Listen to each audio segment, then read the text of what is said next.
greatest threat to democracy and elections in America is not Russia and Putin, it is the Republican Party. All across this country, we have seen Republicans in state after state after state after state after state engage in massive voter suppression. The latest is Donald Trump's Voter Integrity Commission, which is supposed to be looking to alleged voter fraud, but it pretty much is the biggest joke in the country. Well, you can throw in Donald Trump Jr. Now, they have stopped their controversial effort to access voter information from all 50 states until a judge rules on whether the panel is abiding by federal privacy laws. The suspension comes amid a lawsuit filed last week by a privacy group who is seeking a temporary restraining order to block the commission from gathering voter information, including birth dates, partial Social Security numbers, and voting history. Yesterday, 2 more lawsuits were filed against the commission. Both the ACLU and the Lawyers Committee for Civil Rights Under Law charged the commission with operating in secrecy, thus violating the Federal Advisory Committee Act, which requires advisory groups to hold public meetings and provide written records to the public. Since Donald Trump appointed Chris Kobach, the vice chair of the commission, began requesting information last month, more than 48 states have refused to comply.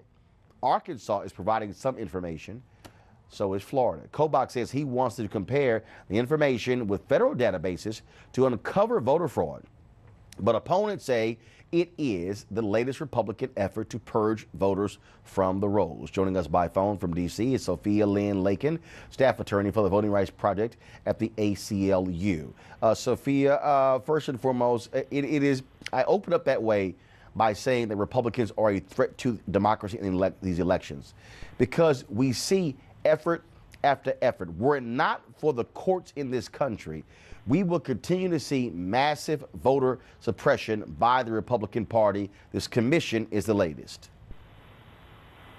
Hi, good morning, and thank you for having me on the show today. I certainly agree that the election integrity, or so-called election integrity commission, is essentially a cover to justify some of the voter suppression tactics that as you've said, we've seen across the nation the last couple of years.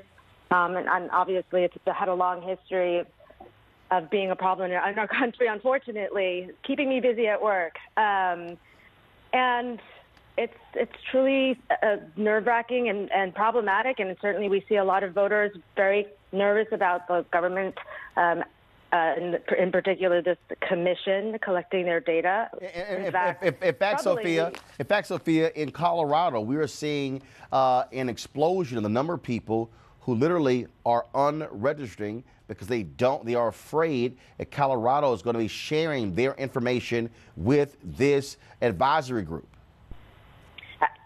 Absolutely. I was just thinking about that, and what's concerning about that is I believe that it's maybe by encouraging voters to deregister, actually achieving the purpose that the Election Integrity Commission is trying to achieve in the long run. Well, first of all, that is exactly what is going on here. And when you look at these threats by Chris Kobach, you look at what they have done. They've been utterly shameful, and it continues. And what still is stunning, here's a guy who is vice chair, who wants states to release the information, yet he refuses to release the very information he is seeking in his own state of Kansas. That's right. I would say, Secretary Kobach has this long history of trying to make it very difficult for people to register to vote in his own home state of Kansas. He's been peddling his own Show Me Your Papers law, this documentary proof of citizenship requirements, which we have challenged and so far have been prevailing in the federal courts there. And what we're asking in this lawsuit is, show us your papers. We really need to have what they're doing scrutinized, evaluated. The public under the Federal Advisory Committee Act has a right to know exactly what they're doing, what they're planning on doing with this data, how they're planning on using it, because let's just say the individuals who are on this commission do not have the best record when it comes to protecting this democracy and the fundamental right to vote. And also, what we now have is Donald Trump. He has named 2 more folks to this particular commission. One of them a conservative columnist, one of them a Republican who worked in George W. Bush's Department of Justice, who frankly has been targeting largely black, according to this report in Mother Jones, largely black towns and the cities in Mississippi, people who can't afford to fight them, telling them to purge folks from their roles. That guy is Christian Adams of Virginia. That's right, J. Christian Adams, along with Hans von Spakovsky, along with Chris Kobach, Ken Blackwell. All of these individuals have really made wild exaggerations about election irregularities, as well as, in some cases, participated very actively in suppressing the right to vote. So this all goes to show how important it is for there to be transparency and public oversight on what this commission is doing. So, you know, let's keep the pressure on. Okay. Talk to your secretaries of state if they're thinking about providing data, making sure that the data is secure. I think one of the items that is concerning to us as well is this is honey to a bee. If you put all this data in one place, if we're worried about the Russians hacking a system, right, putting all these voter information data in one location is really alarming. So we want to make sure that what they're doing is, like I said, done under the light of day. Got and it. If their data is collected, it needs to be secure, and only publicly available data should be out there at all. Sophia Lakin with the ACLU. We appreciate it. Thanks a lot. Thank you. Have a great day. Thank you very much. Let's go to our panel here. Avis Jones-DeWeaver, of course, leadership strategist, author of How Exceptional Black Women Lead. Brandon Cooper, chairman of the Prince George's Republican Party, as well as Angela Peoples, co-director of Get Equal. Brandon, again, this is your party. Mm-hmm. And what Chris Kobach and this commission is doing is fundamentally shameful. 48 states have said, no, we're not turning over anything to you. Yeah, and I agree. And as you know, we're not clones, so there's times when I can disagree with my party. I disagree with this commission, probably for different reasons than you, but I agree with kind of what your so why you disagree with it? As she said earlier, as the lawsuit states, some of the procedural aspects of it, the fact that there's a national database, the Constitution only gives the federal government one role in elections, that's to set the date. All the other functions of our elections are responsible by the states. And I don't like the idea of the federal government coming in and grabbing it and taking over that power. So some of the same issues in the lawsuit are the reasons that I oppose it. When you go to now expanding it, talking about, you know, voter suppression, there's been instances of that. We talked about it, and I agree with you. North Carolina, a prime example you like to talk about. There's other examples as well. But the idea of cleaning the rolls, that is by itself is not an act of voter suppression. We can look at examples in Virginia earlier this year. 21-year-old Andrew Spile, I think his name was, convicted, 4 months to jail for fake registration, over 24 of them in Virginia. There's examples of courts in Pennsylvania overturning the results of an election based on fraudulent voter activity. This is all within the last 10 to 15 years, hundreds of examples of it. First of all, if I recall when in Pennsylvania in 2012 in Pennsylvania, when they actually passed their voter ID law, the head of the Republican Party there said this is going to guarantee Mitt Romney's win, beating then President Barack Obama. And then when they actually got sued, they went to federal court to file documents. State of Pennsylvania filed documents, the Attorney General's office saying they had no evidence of voter fraud.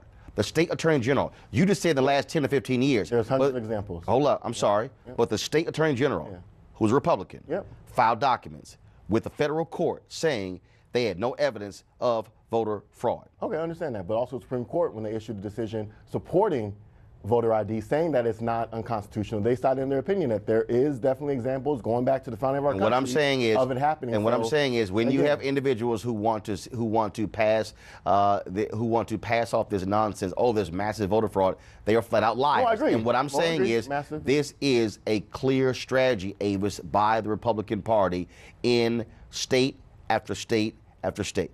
It's absolutely, it's a clear strategy. I mean, and look at what exactly was the impetus for this commission in the first place.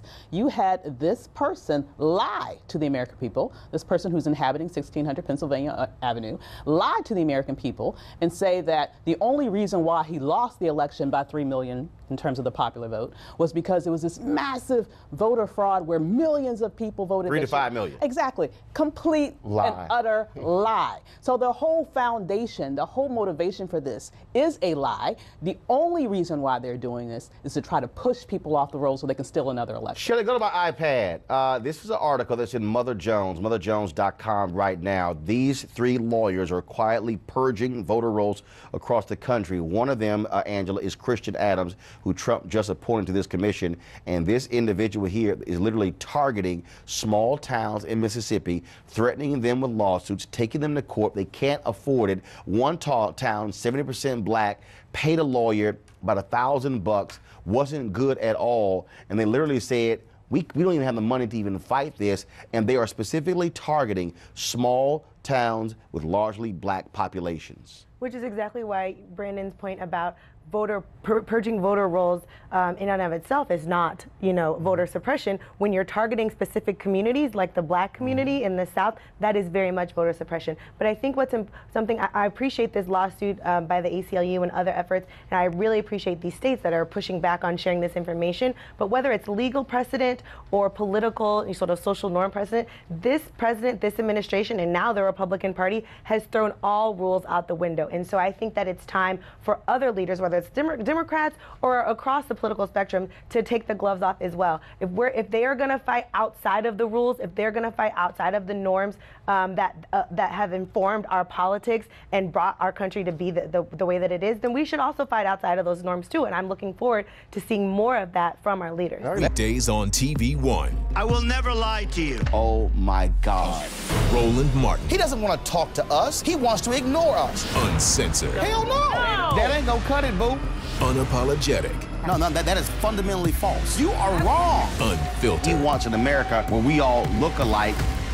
He ain't talking about black people. Unrelenting. You better go work out, because you got a fight on your hands. NewsOne Now with Roland Martin. Weekdays at 7 a.m. on TV One.